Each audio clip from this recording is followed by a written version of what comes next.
Bonjour à tous et bienvenue dans ce journal. Voici tout de suite les titres que nous allons développer dans cette édition. Être en bonne santé, cela s'apprend dès le collège. À Goussainville, des ateliers de sensibilisation au risque de l'alcool, du tabac et de la malbouffe ont été proposés aux élèves. Reportage dans un instant. Le Parti socialiste du Val-d'Oise se mobilise pour la présidentielle. 150 actions de terrain sont prévues cette semaine dans tout le département, ainsi que des réunions publiques. Pour soutenir Benoît Hamon, nous écouterons le patron du PS 95 dans ce journal. À Goussainville, le collège Georges Charpak se mobilise cette semaine autour de la santé et de la citoyenneté. L'établissement propose à tous ses élèves divers ateliers de sensibilisation pour les responsabiliser. Parmi ces actions, la prévention des dangers de l'alcool, du tabac et de la malbouffe. Reportage Angélique Boilet. Contrairement aux apparences, Carole Maupin, basket et pantalon de sport rose, n'est pas professeure d'éducation physique, mais cardiologue à l'hôpital de la Pitié-Salpêtrière à Paris. Elle est venue parler à ses élèves de 5e au collège Georges Charpak de Goussainville des dangers d'une mauvaise alimentation et d'une consommation d'alcool et de tabac. Le fait de fumer pendant longtemps et plus on fume, moins c'est bon, ça encrasse aussi les artères et donc ça fait comme les canalisations qui s'encrassent et après le sang il passe plus bien. Et donc ça fait des problèmes qu'on appelle cardiovasculaires. Vous êtes jeune encore et on est là pour que surtout vous ne commenciez jamais quoi. Sous forme de questions-réponses, le médecin veut faire prendre conscience à ses collégiens que ces mauvaises habitudes de consommation peuvent causer divers troubles et maladies. Place ensuite aux conseils et aux bons gestes à adopter, à commencer par dormir suffisamment et pratiquer une activité sportive régulière. Il faut faire 2h30 de sport par semaine, toutes les semaines, de toute la vie. Et avec ça, on est bien. Je pense qu'ils n'ont pas l'habitude que ce soit un cardiologue ou en tout cas un médecin, à mon avis à leurs âges, qui leur rappelle ce genre de choses. C'est-à-dire que souvent ça vient de leurs parents, ça vient de leurs enseignants et que ça vienne d'un professionnel de santé. J'ose espérer en tout cas que ça renforce un petit peu l'idée qu'il faut qu'ils fassent attention à leur santé et dès maintenant. Une petite heure plus tard, si le discours du cardiologue est familier pour ses collégiens, il semble avoir apprécié cette piqûre de rappel. Ça faisait du bien un peu de rappel parce que je connais deux, trois personnes qui fument et franchement ça leur a fait du bien. Je bois aussi un peu beaucoup de coca, faut dire, beaucoup de thé, beaucoup de choses qui ont beaucoup de sucre quoi. Genre j'ai encore des bonbons dans mon sac et tout, j'ai quand même un gros paquet. J'essaie de minimiser les choses pour éviter de tomber malade, soit d'avoir trop de sucre dans mon corps. Ces élèves de 5e n'ont pas été choisis par hasard. Ce temps de prévention fait écho à leur programme scolaire et contribue également à les responsabiliser. Les tentations commerciales notamment, ils sont très exposés à la publicité, ils sont très exposés à la consommation. Et donc du coup, je pense qu'à un moment donné, il faut aussi éclairer... Il faut former des citoyens éclairés au collège. C'est toujours ce qu'on dit, que les élèves puissent identifier les aliments qui sont sains, les aliments qui sont sucrés, qui sont gras, et pouvoir se construire une alimentation qui permette de se préserver. Cette action de sensibilisation s'est déroulée dans le cadre de la Semaine de la santé et de la citoyenneté, organisée pour la 4e année consécutive dans l'établissement, classé réseau d'éducation prioritaire. Plusieurs autres ateliers sont programmés autour de différents thèmes comme la sécurité routière ou encore les usages d'Internet et des réseaux sociaux.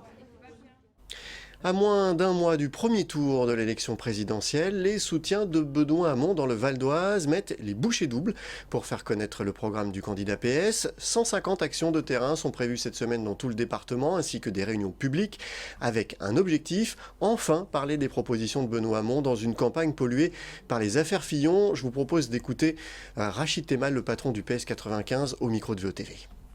La transition écologique, la transition démocratique, la transition pérenne, le rapport au travail, des mesures concrètes, précises que nous détaillons.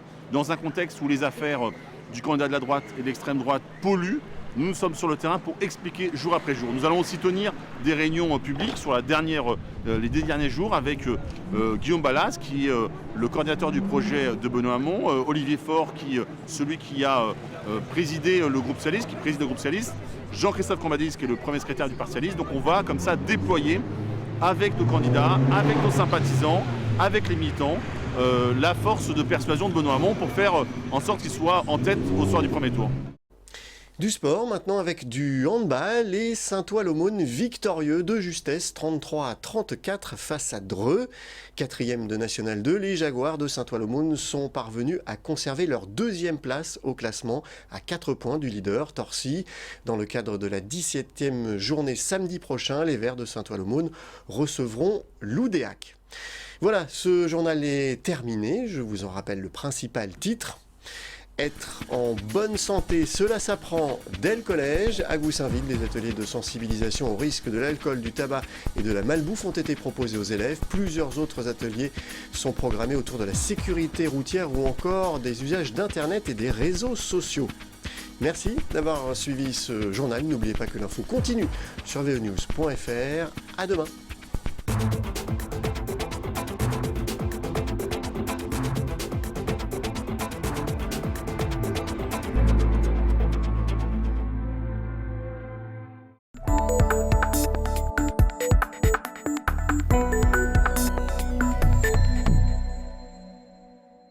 Et voilà le travail réalisé. 487 pièces de verre taillées à la main, une centaine d'heures de travail. C'est avec cette œuvre imposée que Dominique Legris, maître verrier depuis 30 ans, a décroché le titre de meilleur ouvrier de France, appelé aussi MOF. Il faut savoir qu'il y a quand même 5000 inscrits et 225 MOF, tous métiers confondus. Donc c'est à peine 10% des gens qui se présentent, qui s'inscrivent. Donc c'est quand même de très haut niveau quand même, c'est clair. La complexité extrême, c'est de finir son panneau à 800 mm par 800 mm. C'est la récompense de plusieurs années de travail, mais plus que ça, plus que plusieurs années de travail. Tout le monde travaille, mais il y a aussi cette notion de passion et de recherche de l'excellence. Moi j'ai tardé, j'aurais dû passer ce concours il y a bien longtemps, d'autant que pendant ces 20 dernières années, j'ai envie de dire j'ai tout fait sauf des vitraux, mais j'en ai fait beaucoup et je l'ai fait avec cœur. Et c'est ce qui m'a permis, et c'est un peu comme le vélo, donc on va dire, finalement quand on s'y remet, on retrouve ces gestes, quoi, parce qu'on les a en soi. Ce concours de meilleur ouvrier de France, Dominique Legris l'a tenté pour lui, mais aussi pour montrer à quelques-uns de ses détracteurs qu'il était encore et toujours un excellent maître verrier. Il faut dire que le nouveau MOF ne s'est pas fait que des amis dans le petit monde du vitrail. Même s'il continue à faire du vitrail traditionnel, sa principale activité consiste à faire des verres qui ressemblent à des vitraux, mais qui n'en sont pas, et le tout pour 3 fois moins cher. Ça, c'est l'évolution que Fanny Glass a mis en place, le nom de l'atelier, technique Fanny Glass, qui consiste à poser une trame de plomb collée sur le verre. Un seul verre, un verre monolithique, ce n'est pas une mosaïque, c'est un seul morceau de verre sur lequel on va écrire notre histoire à l'aide d'une trame de plomb, soudée à l'étain aussi. Et le fait que ce soit monolithique va nous permettre de doubler ce décor en double vitrage. Pouvoir intégrer un double vitrage, c'est la bonne idée du créateur de Fanny Glass. Un vitrail classique ne peut pas convenir à ce système d'isolation car il est composé de plusieurs dizaines de morceaux de verre reliés entre eux par du plomb. Ceux de Dominique Legris sont faits d'une seule pièce et s'intègrent donc facilement dans tous les systèmes de double vitrage et de tous les types de fenêtres. Pour parfaire l'illusion d'un vitrail classique, Dominique a aussi travaillé sur les motifs colorés. Donc là, le verre a reçu son transfert d'émail. Ce jaune qui est le vernis, lui, va se transformer en fumée à 300 degrés. La cuisson va continuer jusqu'à 600 et la poudre d'émail qui fait le dessin va se vitrifier sur le verre. 12 heures après, c'est-à-dire tous les matins, les fours sont lancés le soir et tous les matins, on ouvre nos fours. Les verres sont émaillés, prêts à recevoir leur première trame de plomb. Dominique Legris ne fait pas que des fenêtres ou des vérandas. Il crée également des décors uniques peints sur verre pour des églises et des monuments historiques. Mais son avenir, Dominique le voit dans l'architecture moderne et les grands espaces vitrés. Je dirais que le futur proche de Fanny Glass va être effectivement de travailler sur des grandes verrières qu'on appelle les murs rideaux, qui font jusqu'à 80-100 mètres carrés, et proposer à des grands sièges sociaux, par exemple, de créer un décor artistique, pictural, qui va refléter le dynamisme de l'entreprise. On va aller bien au-delà de ce qu'est le vitrail traditionnel, combien même c'est un art absolument exceptionnel et irremplaçable. on ne tente pas de faire pareil, on tente de faire autrement et autre chose. Peindre sur des toiles de lumière, cet amoureux du verre ne pouvait rêver mieux. Depuis plus de 30 ans, Dominique Legris en a fait sa passion et elle n'est pas prête de s'éteindre.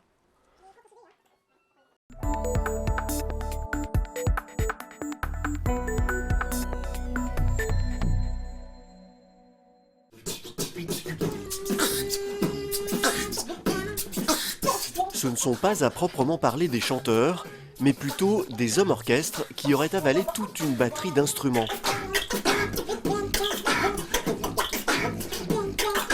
Percussions précises, basses profondes et mélodies, ce collectif de big boxers baptisé Team Panam délivre des sons venus d'ailleurs. Il y en a qui vont être plus portés mélodie, d'autres plus portés basse, choses comme ça. Comme Skouya. Voilà, il y en a qui vont faire plus des basses, comme les gars par exemple. Ils vont être plus spécialisés là-dedans, donc ils vont, voilà. Sven par exemple, je sais pas, les charlettes, ça peut être aussi les trompettes, des choses comme ça. Petites trompettes. Voilà, donc on va essayer de composer les morceaux en fonction de nos spécialités, même si on essaye quand même de tourner, de pas tout le temps faire la même chose, bien sûr. De toute façon, à la base, on est tous des beatboxers qui ont fait des battles, et c'est vrai qu'en battle, t'as besoin d'être polyvalent, donc on a tous de base travaillé un petit peu ça, donc on s'en sert aujourd'hui pour le groupe et encore plus aujourd'hui.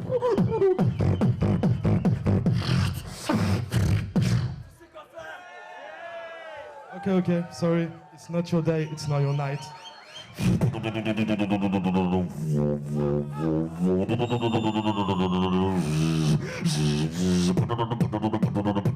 Les battles, c'est dans ces confrontations de performeurs qu'ils se sont rencontrés.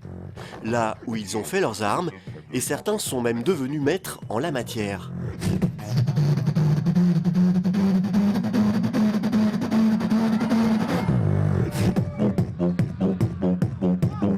Hakim, champion de France 2011, en solo, et qui a gagné aussi 2 fois en équipe avec Rafiki au sein du groupe Nocif Sound System. C'est ça. Quart de finaliste mondial, si je dis pas. Ouais, quart de finaliste mondial à Berlin. C'est tout ça qu'il faut dire. D'ailleurs, prochain championnat du monde. Bientôt les championnats du monde, en là. 2015, Il a gagné plein de 2015 à battles. Berlin. Puis nous, on kiffe le beatbox.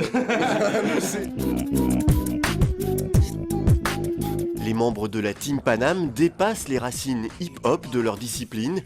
Ils explorent les styles plus techniques de la musique électronique.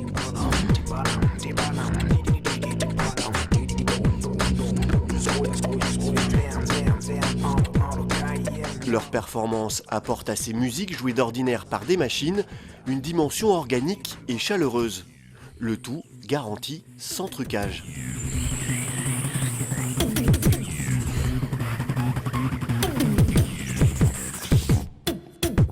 Le but du jeu, c'est de pas justement tricher avec ça, vu qu'on revendique le beatbox pur et dur. On veut pas se mettre tout de suite un bâton dans les roues en mettant de la reverb ou un truc comme ça. Après, imaginons, on fait un moment dans le show, on fait un truc sans effet, les gens ils vont plus savoir si c'est avec un effet ou sans effet. Du coup, on perd toute la magie, quoi. C'est voilà, faut que les gens, à un moment, ils soient surpris, on balance un son et ils le savent, ils savent que ça vient de nous, quoi. C'est sans effet, quoi.